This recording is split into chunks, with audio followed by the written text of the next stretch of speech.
The Sisters Grimm, The Fairy Tale Detectives, Book 1, by Michael Buckley, illustrated by Peter Ferguson.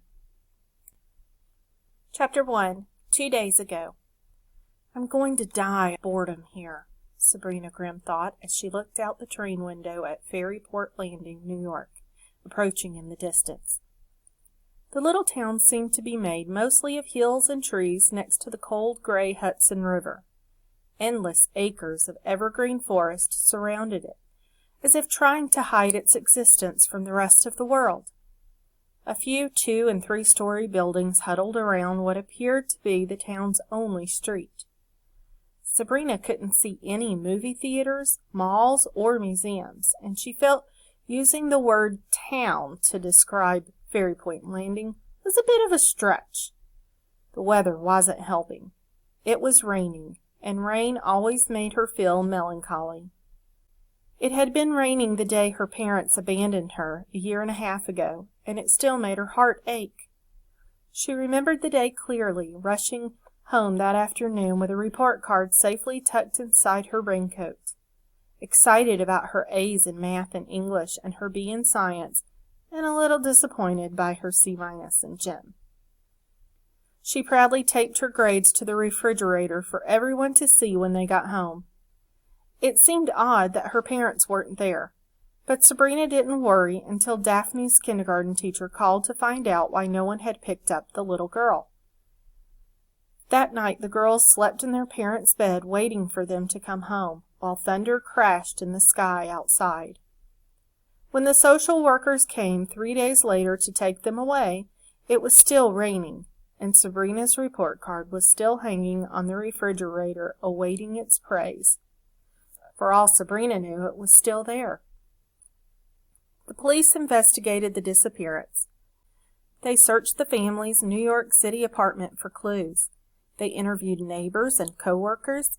They dusted for fingerprints and filed reports. But Henry and Veronica Grimm had vanished into thin air. Months later, the police found their abandoned car deserted in a lonely park 50 miles north of the city. The only clue was a blood-red handprint on the dashboard that turned out to be paint, but didn't lead to anything else. The investigation came to a dead end, and the cops eventually gave up the search. The girls were placed under the care of social services at first. A nice but overworked man named Todd searched for next of kin, someone who could take them in, but came up as empty as the police.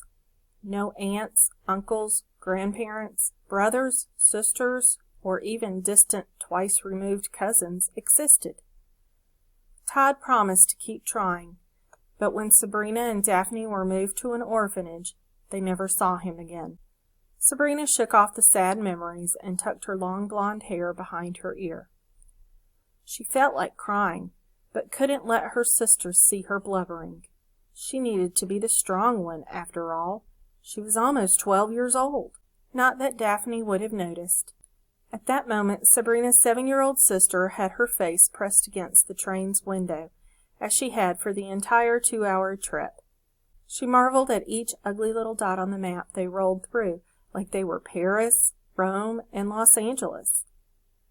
She only took occasional breaks from the view to ask questions about their destination. "Do they have bagels in Ferryport Landing, Miss Smirt?" Daphne asked the woman sitting across from them. Miss Minerva Smirt was the girls' caseworker from the orphanage. She was a pinched-lipped, humorless woman in her late 50s. As usual, her hooked nose was buried in a book. Sabrina knew she was reading only so she wouldn't have to talk to them. Miss Smirt looked up at Daphne with an annoyed scowl and sighed as if the little girl's questions were more than she could bear. "Of course they have bagels. They have bagels everywhere," Miss Smirt snapped. "Not on the moon," Daphne replied, matter-of-factly, as she returned her gaze to the window. Miss Smirt snarled, and Sabrina snickered. It was easy to get on the woman's nerves, and Daphne was particularly good at it. Smirt had made a terrible mistake when she chose a career working with children, Sabrina thought, especially since she didn't seem to like them. The woman complained whenever she had to touch their sticky hands or wipe their runny noses, and reading bedtime stories was completely out of the question. She seemed to especially dislike the Grimm sisters, labeling them rude, uncooperative, and a couple of know-it-alls. So Sabrina was sure it was Miss Smirt's personal mission to get the girls out of the orphanage and into a foster home. So far she had failed miserably, sending them to live with people who were usually mean and occasionally crazy. Some used them as maids and house sitters, while others just plain ignored them. This time, however, Smirt had gone too far. This time she was sending them to live with a dead woman. "I hope you won't bother your grandmother with all these ridiculous questions," Miss Smirt said curtly, which was how she said most things to Sabrina and Daphne.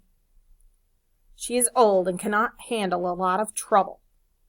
"She's dead. I've already told you 1,000,000 times. Our grandmother's dead," said Sabrina.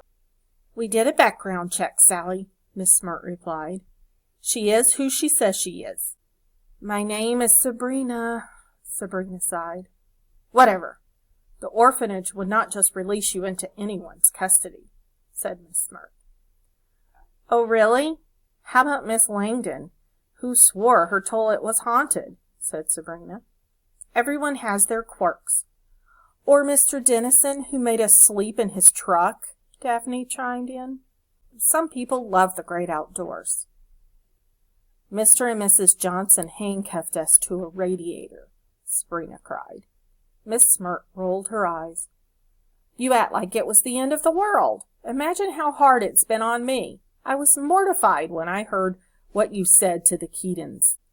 "They locked us in their house for 2 weeks so they could go on a cruise to Bora Bora," Sabrina said. "I think it was the Bahamas," Daphne said. "It was Bermuda, and they brought you back some lovely t-shirts," said Miss Smirt. "Anyway, it's all water under the bridge now.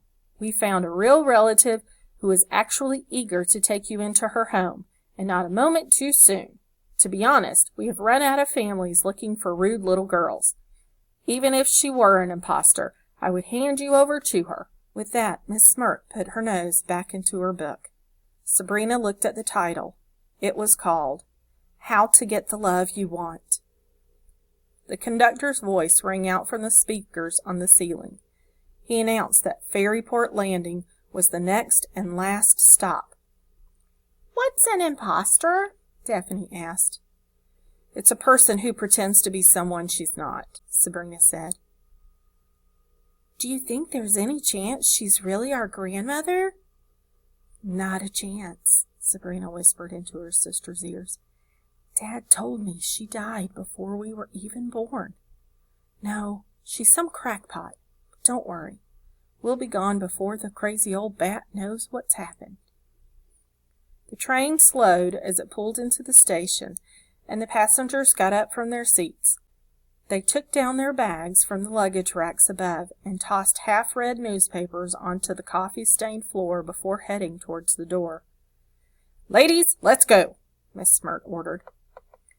Sabrina didn't want to meet this imposter, but she knew better than to argue with the old crone. Smirt had a reputation as a pincher, and she left more than a few nasty purple bruises on back-talking orphans. So Sabrina did as she was told and dragged Daphne's and her tiny suitcases down from the rack, then followed Miss Smirt and her sister off the train. The rain was bitingly cold. Daphne shivered, so Sabrina wrapped her arm around her sister's shoulders and held her tightly as they disembarked onto the crowded platform. "The two of you had better be polite, or there's going to be trouble," Miss Smirt said. "No sass, no backtalk. Stand up straight and act like young ladies for once, or so help me, I'll—" "Miss Smirt," a chubby old woman interrupted the caseworker's threat. She was dressed in an ankle-length navy blue dress and had a white knitted shawl around her shoulders. Her gray hair was streaked with red, hinting at its original color, and she wore it tightly tucked under a matching navy blue hat with an applique of a big fuzzy sunflower in the middle. Her face was a collection of wrinkles and sagging skin. Nevertheless, there was something youthful about her. Perhaps it was her red cheeks and clear green eyes. Next to her stood the skinniest man Sabrina had ever seen. He wore a dark pinstriped suit that was several sizes too big and held a wide umbrella in one hand and his hat in the other. His head was full of untamed platinum hair, and his enormous watery eyes were hidden beneath wild, unkempt brows. "Yes, Mrs. Grimm, it's us," Miss Smirk said, forcing her usual frown into a smile. "Sabrina! Daphne!" the woman cried with a hint of a German accent. "Oh, you are both so beautiful! What little darlings!" "I'm your grandmother Grimm." She wrapped her arms around the girls and pulled them close. The girls squirmed to escape, but the old woman was like an over-affectionate octopus.